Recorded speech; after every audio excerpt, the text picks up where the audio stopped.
toning versus bulking. I get hit up all the time about, hey, I'm just wanting to tone. What do I need to do different? How does my weightlifting need to differ from someone who wants to bulk? And it's a great question, and we're going to dive into it today. So strap in, get ready for episode 175. Let's go. The future of fitness.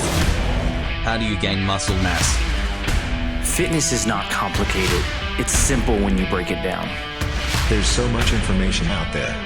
No fads, no diets, just plain simple habits. You're listening to the Bones to Bulk podcast. Hey, welcome to today's episode. My name is Brian Parody, and I will be your host today. And if this is your first time tuning into the podcast, welcome. So glad to have you here. So thankful that you found us. And for my return listeners, thank you for coming back. You are the reason that I do this, and it just means the world to me that you choose to tune in weekly to this podcast. So Mondays and Thursdays, our episodes come out. So if you're trying to follow along, or if you're new to the show, that is when you can expect new episodes to drop. Now, before we dive into today's content, if you have not grabbed your free meal plan, please text the word meal to 706-222-7551. Not if you're driving, keep your eyes on the road, but yeah, I'll put it in the show notes and you can just text the word meal to that number. You get a meal plan delivered right to your phone. How easy is that? You're also joined into our text community, which is just a great place to get plugged in. I send out a few weekly texts. You can ask me questions there. It's a great way for me to connect with you. All right, with that being said, let's dive in.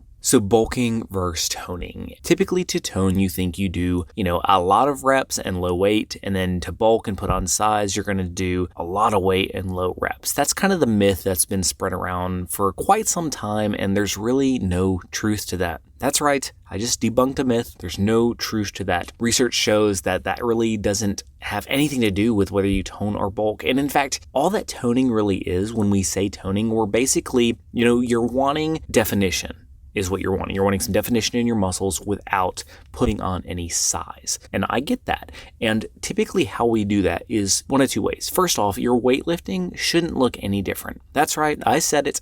Your weightlifting should not look any different than if you're someone who's trying to put on a lot of size, because the actual weightlifting builds muscle. Now, what determines how much muscle is built is your nutritional intake. That's right. Your nutritional intake has everything to do with whether you're going to tone or whether you're going to bulk. Now, before you're like, no, what are you talking about? This is not correct. Just hear me out. So when we weightlift, our muscles, obviously they go through stress, they go through the muscle tears, and then new muscle fibers form over those tears, and we build muscle, right? That's how we grow muscle. Now, your muscles can only work with what they're given. So if you're eating at a maintenance level or in a deficit, you're not going to gain size in the muscles. That doesn't mean that the muscles won't change in definition and that you won't grow some more muscle, but the actual overall size is really not going to change much. And the more muscle you build, the more fat you're going to burn, the more calories you burn in a resting state. So even if you're trying to tone, you definitely want to weightlift. You definitely want to hit it hard in the gym, just like you would if you're trying to build like mass. But the difference again comes back to nutrition. When I started off, I didn't change the way I ate. I only lifted. And I toned. That wasn't my goal. My goal was to bulk because I was a tiny dude. But I toned because I wasn't eating enough to build muscle mass, but I was working out regularly. And so I had more definition in my arms. I had more definition in my chest and some different areas, but I didn't have any size. And that was because I wasn't eating for size. Now, later I learned the nutritional aspect, and that's when I started to put on size, which was my goal. But if you are trying to just tone and not put on size, it all comes down to nutrition. So you want to make sure that you are eating either in a maintenance level, like if you're not trying to lose weight, that's fine. Just eat at your maintenance level and continue to lift weights, and you're going to start getting more definition. If you're, maybe have a little bit of extra fat and you're trying to get that overall body fat percentage down, then eat in a slight deficit and continue to lift weights. Everything goes hand in hand. If you're trying to lose weight and you're weightlifting, awesome. That's the best way to lose weight. Cardio is not always the best solution. We always jump to cardio if we want to lose weight. And I'm not saying cardio is bad. Cardio can be really good and really effective. However, when we strength train, we build muscle, and the more muscle we have, the more calories we burn throughout the rest of the day in a resting state. So we don't want to ignore the role that muscle plays in burning fat, because we typically just think, I don't want to be muscular, and I don't want to have these bulging muscles or whatever. And that's fine if you don't, but you still should strength train, because you don't have to worry. If you're not eating in excess of calories, you don't have to worry about bulking up and getting huge muscles. that's not going to happen for you. You're going to develop some muscle. You're going to develop some definition and some toned looks without the size. So I know that this goes against a lot of material out there, but I promise you this is the truth when it comes to this stuff. I don't know where the myth came from that it's low weight and high reps for toning, blah, blah, blah. Like that just isn't true. So again, if you're trying to tone, trying to get more definition, you need to be strength training. I recommend 4 times a week. 5, if you can get it in, is really great. And break up your muscle groups.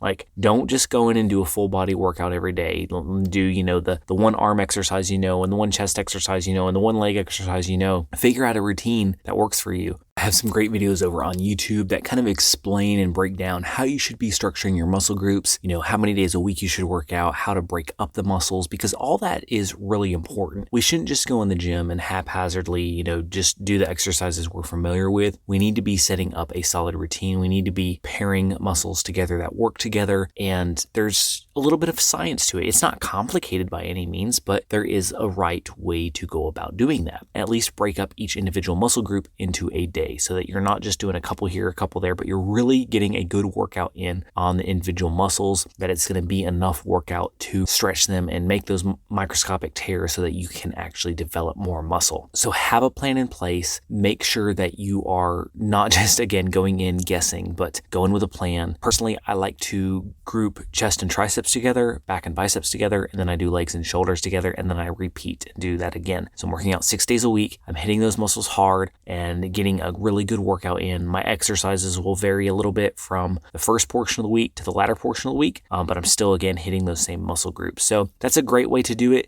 If you can't get in the gym 6 days a week, I understand. At least break up your muscle groups by day. So maybe chest one day, biceps and triceps one day, shoulders one day, legs one day. That's a 4-day split to where you're still getting in a good workout for each of the muscles. So make sure you're doing that. And again, the nutrition side is all where it's at when it comes to bulking, cutting, or toning, or whatever you want to call it. Like, it's all tied into nutrition. So if you're trying to tone, then my suggestion would be strength train regularly and lower the overall amount of calories that you are trying to consume. In other words, eat in a slight deficit. And when I say slight deficit, it doesn't have to be a ton, kind of depending on where your starting point is. Maybe you're not really trying to lose any weight. You just want to cut off some body fat percentage, which they kind of play into each other. You can't really lose body fat percentage without losing some weight. You just can't. But you can minimize how much you lose by eating in a very slight deficit. I would say 200 to 300 calories a day is a good place to start if you're not wanting to lose a lot of overall weight, but just get some more definition, some more toneness to your look. I hope this helps. If so, please head on over to iTunes, leave us a review. It would mean the world to me, because reviews help this podcast get out there to more people. That's just the way the algorithms work in this world. So I would be greatly appreciative of that. Leave an honest review. The things you like, the things you don't like, I do review them. And if you have suggestions for how to make the show better, I would love to hear them. With that being said, remember, no matter what anybody has told you, what walls you're facing, what obstacles stand in your way, you can accomplish any goal that you set your mind to. You've got this.